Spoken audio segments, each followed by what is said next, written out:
Being with us tonight.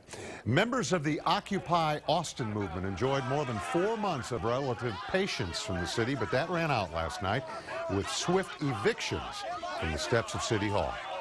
So we may need to keep moving to find other places to go, but we need to figure out what we're going to do. Austin police moved in last night ordering everyone off City Hall property. That came after an abrupt change in policy prohibiting people from hanging out in the plaza there from 10 p.m. to 6 in the morning. So tonight, occupiers gathered to plot their next move. Jacqueline Inglaze is live with the latest. Jackie? David, before we get to talking about that meeting, I want to tell you that just a few minutes ago, we had 13 squad cars line up here behind me to make sure that everyone was off City Hall grounds by 10 o'clock. They even made members of the media move off of those grounds and about 50 feet away to do our reports tonight. Now, since that time, those squad cars have dispersed around here. We have one sitting over in the median behind bushes that you can barely see, another one on a bridge, and we have more officers looping the area to make sure that these demonstrators do not step foot on the grounds of City Hall. Now, about an hour ago, we saw more than 100 protesters return here for that nightly assembly meeting. They were talking about what the future of Occupy Austin would be now that they've been evicted from City Hall. After 2 hours of talks, they've decided this movement will go on and that all of the protesters will be at Thursday night's City Council meeting.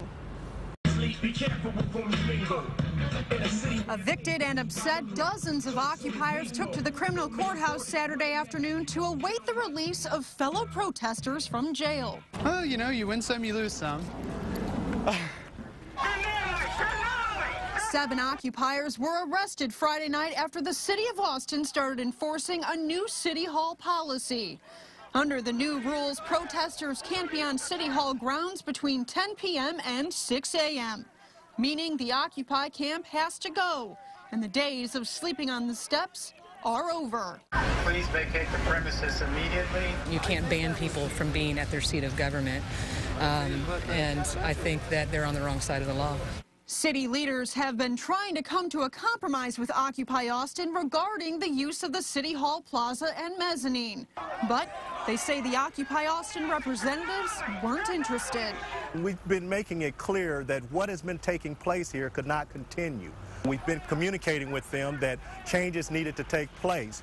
Occupiers charged they were blindsided by the eviction and talks with city leaders never occurred. Disappointed that my elected officials did not ask the questions that I got arrested for asking last night.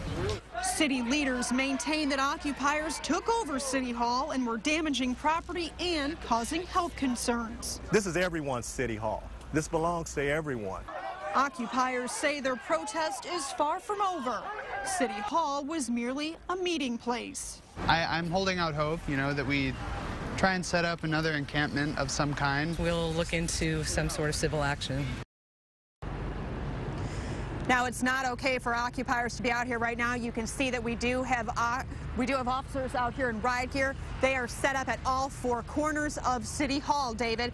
Now, in a written statement tonight, Mayor Leffingwell said that he does support protesters' rights to free speech. He just doesn't want them sleeping on the steps of City Hall. So far, Occupy Austin has cost taxpayers $1 million.